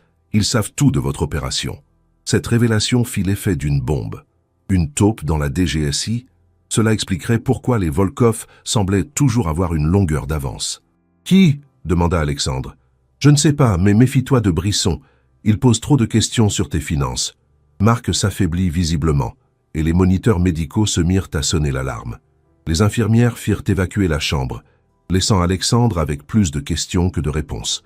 Dans le couloir de l'hôpital, Alexandre fit le point avec Jean-Baptiste pendant que les agents de la DGSI étaient occupés avec les médecins. « Si Marc dit vrai, on est dans un piège énorme, » murmura-t-il. « Brisson connaît tous nos mouvements, tous nos plans. Les Volkov nous attendent au tournant. » Jean-Baptiste hocha la tête gravement. Ça expliquerait beaucoup de choses. Mais qu'est-ce qu'on fait? On ne peut pas accuser un commandant de la DGSI sans preuve. Alexandre réfléchit rapidement. On joue un double jeu. On continue à coopérer avec Brisson, mais on prépare notre propre plan en parallèle. Tu peux faire ça? Jean-Baptiste sourit. C'est exactement le genre de mission que j'aime. Le voyage de retour vers l'appartement sécurisé se déroula dans un silence tendu. Alexandre observait discrètement les agents qui l'encadraient, se demandant lesquels étaient de vrais protecteurs et lesquels étaient peut-être des espions à la solde des Volkov.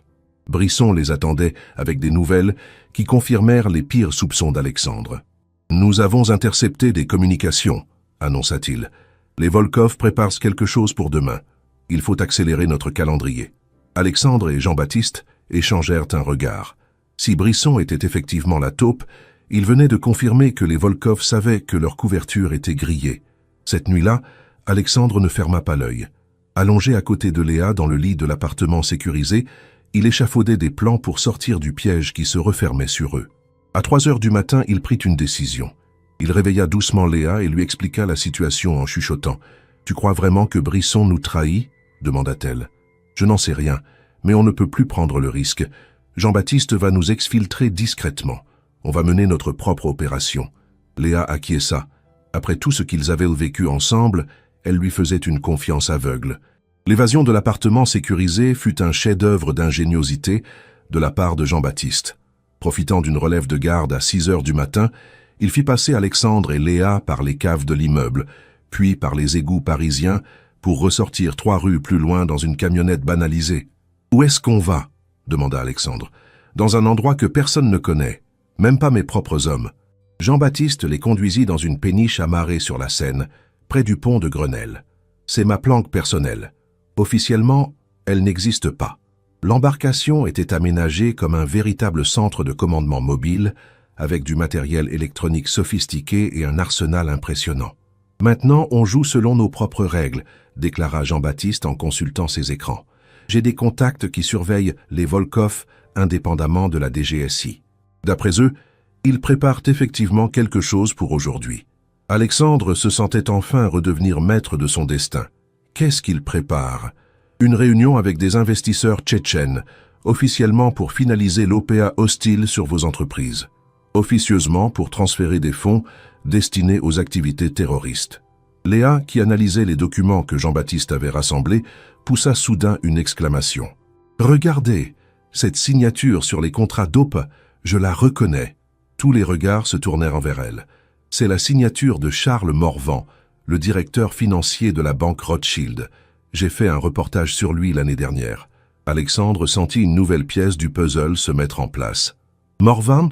Mais c'est impossible. C'est un des banquiers les plus respectés de Paris. Léa secoua la tête. Justement. La respectabilité parfaite pour blanchir de l'argent terroriste. Et devinez qui a recommandé Morvan pour ce poste chez Rothschild il y a 3 ans? Alexandre attendit la réponse avec appréhension. Le commandant Brisson, quand il était encore dans le privé. Le puzzle était complet. Brisson, Morvan et les Volkov formaient un triangle criminel parfaitement organisé. « Il faut prévenir les autorités », dit Alexandre, mais Jean-Baptiste l'arrêta. « Quelles autorités? Si Brisson est corrompu, qui d'autre dans la DGSI l'est aussi? Et Morvan a des contacts partout dans la haute finance. On ne sait plus à qui faire confiance. » Alexandre comprit qu'ils étaient vraiment seuls face à cette conspiration. Alors qu'est-ce qu'on fait? On les prend en flagrant délit, avec des preuves irréfutables qu'on remettra directement au procureur de la République.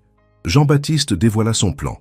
Infiltrer la réunion entre les Volkov et les Tchétchènes, enregistrer leurs conversations et documenter les transferts de fonds.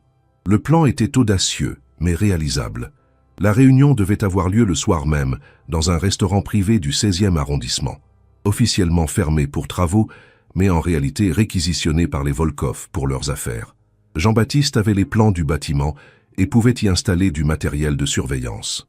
Alexandre et Léa restèrent sur la péniche pour coordonner l'opération et servir de témoins. « Et si ça tourne mal ?» demanda Léa. « Alors on improvise », répondit Jean-Baptiste avec un sourire qui rappelait étrangement celui de Brisson. « C'est le métier. » L'après-midi fut consacré aux préparatifs. Jean-Baptiste révéla l'étendue de son réseau de contacts officieux. Anciens militaires reconvertis dans la sécurité privée, informaticiens indépendants, journalistes d'investigation, avocates spécialisées dans les affaires criminelles. En quelques heures, ils avaient remonté une opération parallèle aussi sophistiquée que celle de la DGSI, mais avec l'avantage de la confiance mutuelle. « Pourquoi fais-tu tout ça pour nous ?» demanda Alexandre à Jean-Baptiste. « Parce que j'en ai marre de voir des pourris salir l'uniforme que j'ai porté pendant 15 ans. Et puis, il sourit. J'ai toujours eu un faible pour les causes perdues. » À 18 heures, Jean-Baptiste quitta la péniche pour aller installer son matériel de surveillance. Alexandre et Léa restèrent seuls avec les écrans et les communications radio. L'attente était insupportable. « Tu crois qu'on va s'en sortir ?» demanda Léa en se serrant contre Alexandre. « On s'en est déjà sorti une fois, » répondit-il en la tenant dans ses bras. « Et cette fois, on sait à qui on a affaire. » Mais intérieurement, Alexandre était beaucoup moins confiant qu'il ne le paraissait. Il s'attaquait à des criminels internationaux avec l'aide d'un seul homme, si compétent soit-il. Les risques étaient énormes. À 20 heures précises, les écrans de surveillance s'animèrent. Jean-Baptiste avait réussi à placer des caméras et des micros dans le restaurant. Les images montraient une salle élégamment décorée où s'installaient progressivement les participants à cette réunion criminelle. Alexandre reconnut immédiatement Boris et Igor Volkov, ainsi que Charles Morvan. D'autres hommes arrivaient, probablement les investisseurs tchétchènes. Mais ce qui figea Alexandre de stupeur, ce fut de voir entrer le commandant Brisson en personne. « Je le savais !» s'exclama Léa. Marc avait raison. Alexandre serrait les poings en voyant l'homme qui était censé les protéger trinquer avec leurs ennemis. La conversation qui suivit dépassa toutes leurs appréhensions. Brisson ne se contentait pas de renseigner les criminels sur les opérations de la DGSI, il était carrément l'organisateur de toute la conspiration. L'OPA hostile sur les entreprises Dubois sera lancée lundi matin, expliquait-il à ses complices. Grâce aux informations que je lui ai fournies, Morvan a pu préparer tous les documents nécessaires. Dans une semaine, nous contrôlerons un réseau de 200 établissements parfaits pour blanchir vos fonds. Alexandre réalisa qu'il avait été manipulé depuis le début. Même leur évasion de l'appartement sécurisé était probablement prévue dans le plan de Brisson. « Attendez », murmura Léa en scrutant les écrans. « Il y a quelque chose qui cloche. Regardez Jean-Baptiste. » Effectivement, sur une des caméras, on voyait Jean-Baptiste en grande conversation avec un des hommes de main des Volkov. Ils semblèrent se connaître. Alexandre sentit le sol se dérober sous ses pieds. Non, pas lui aussi. Mais la réalité était encore pire que ce qu'il imaginait. Jean-Baptiste n'était pas seulement complice, il était en train de négocier leur livraison. « Dubois et la journaliste sont sur ma péniche », disait-il à son interlocuteur. « Vous pouvez venir les chercher quand vous voulez. » La trahison était totale. Alexandre et Léa étaient complètement cernés, sans alliés, sans protection, sur un bateau au milieu de la Seine. « Qu'est-ce qu'on fait ?» chuchota Léa paniquée. Alexandre regarda autour d'eux. La péniche était équipée de matériel militaire, y compris des armes. « On se bat !» dit-il simplement. « On n'a plus le choix. » Il s'empara d'un pistolet automatique et vérifia le chargeur. Léa prit une autre arme. Ils n'étaient pas des soldats, mais ils avaient appris à se défendre au cours de leur première aventure. Cette fois, ils n'auraient aucune aide extérieure. Ils ne pouvaient compter que l'un sur l'autre. Les premières embarcations ennemies apparurent une demi-heure plus tard. 3 canots pneumatiques qui s'approchaient discrètement dans l'obscurité de la Seine. Alexandre éteignit toutes les lumières de la péniche et se posta avec Léa derrière les blindages improvisés qu'ils avaient édifiés avec l'équipement disponible. « Tu sais te servir de ça ?» demanda-t-il en montrant l'arme qu'elle tenait. « J'ai pris des cours après notre dernière aventure », répondit-elle avec un sourire crispé. « Je me suis dit que ça pourrait servir. » Alexandre ne put s'empêcher de sourire malgré la gravité de la situation. Cette femme ne cessait de l'étonner. L'assaut commença vers minuit. Les hommes des Volkov tentèrent d'aborder la péniche par 3 côtés simultanément, mais Alexandre et Léa étaient prêts. Ils ripostèrent méthodiquement, utilisant l'avantage tactique que leur donnait leur position fortifiée. Le combat dura une éternité, en réalité une vingtaine de minutes, mais ils parvinrent à repousser la première vague d'assaut. « Ils vont revenir avec plus d'hommes », haleta Alexandre. « Il faut qu'on parte d'ici. » Mais comment fuir une péniche amarrée au milieu de la Seine, cernée par des criminels déterminés? C'est Léa qui eut l'idée de génie. Le système de propulsion, cette péniche peut naviguer. Alexandre n'y avait pas pensé. En quelques minutes, ils réussirent à démarrer les moteurs et à larguer les amarres. La péniche se mit lentement en mouvement sur la Seine, suivie par les canots des assaillants. « Où est-ce qu'on va » cria Léa par-dessus le bruit des moteurs. « À la préfecture de police » répondit Alexandre. « C'est le seul endroit où on peut être sûr de trouver des gens honnêtes. » La poursuite sur la Seine fut digne d'un film d'action, avec des échanges de tirs entre les embarcations dans la nuit parisienne. La péniche finit par accoster en catastrophe devant l'île de la Cité, sous les fenêtres illuminées de la préfecture de police. Alexandre et Léa sautèrent sur le quai et coururent vers l'entrée principale, poursuivis par les hommes des Volkov qui avaient abandonné leur canot. « À l'aide !» cria Alexandre au gardien de la paix. « Nous sommes poursuivis par des criminels armés !» La suite fut confuse. Coup de feu dans la cour de la préfecture, interpellation des assaillants, débarquement des forces spéciales. Quand le calme revint, Alexandre et Léa étaient sains et saufs, entourés de vrais policiers qui cette fois ne les trahiraient pas. Le scandale qui éclata dans les jours suivants dépassa tout ce qu'Alexandre avait pu imaginer. L'arrestation du commandant Brisson et de Charles Morvan révéla l'existence d'un réseau de corruption qui gangrenait les plus hautes sphères de l'État et de la finance. L'enquête judiciaire mit au jour des ramifications dans plusieurs pays européens et permit de démanteler une organisation terroriste qui préparait effectivement des attentats majeurs. Alexandre et Léa devinrent malgré eux des héros nationaux, symboles de la résistance citoyenne face à la corruption. 6 mois plus tard, Alexandre et Léa se promenaient main dans la main sur les quais de Seine, près de l'endroit où ils avaient vécu leur dernière aventure. « Tu crois que c'est vraiment fini cette fois ?» demanda Léa. « J'espère, » répondit Alexandre. « Mais tu sais quoi? Si ça recommence, au moins on saura qu'on peut compter l'un sur l'autre. » Ils s'embrassèrent sous un réverbère, comme dans les plus beaux films romantiques, mais avec la conscience d'avoir vécu une histoire d'amour forgée dans le danger et l'adversité. Leur mariage fut célébré au Café des Rêves rénové, en présence de tous les employés et de quelques journalistes triés sur le volet.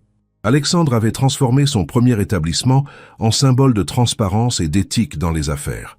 Léa continuait son travail d'investigation, mais elle avait créé une fondation pour aider les victimes de chantage et de corruption.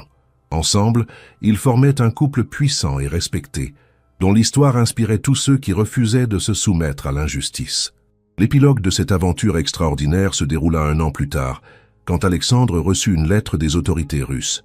Les frères Volkov avaient été arrêtés à Moscou et condamnés à de lourdes peines de prison. « Finalement, » dit-il à Léa en reposant la lettre, « tout est bien qui finit bien. » Elle sourit et lui prit la main. « Tu sais ce qui me plaît le plus dans notre histoire ? Quoi donc ? C'est que tout a commencé par un simple café commandé dans ton propre établissement. Qui aurait pu imaginer que 3 petits mots, Monsieur Dubois, changeraient autant nos vies ?» Alexandre l'embrassa tendrement. Effectivement, qui aurait pu l'imaginer? Et voilà la fin de cette saga extraordinaire. J'espère que cette suite vous a plu autant que la première partie. Alexandre et Léa ont finalement trouvé le bonheur mérité après toutes ces épreuves. Si vous avez adoré cette histoire d'amour, d'action et de suspense, n'oubliez pas de liker cette vidéo et de vous abonner à notre chaîne pour ne manquer aucune de nos prochaines histoires. Et dites-moi en commentaire, quelle a été votre scène préférée dans cette deuxième partie?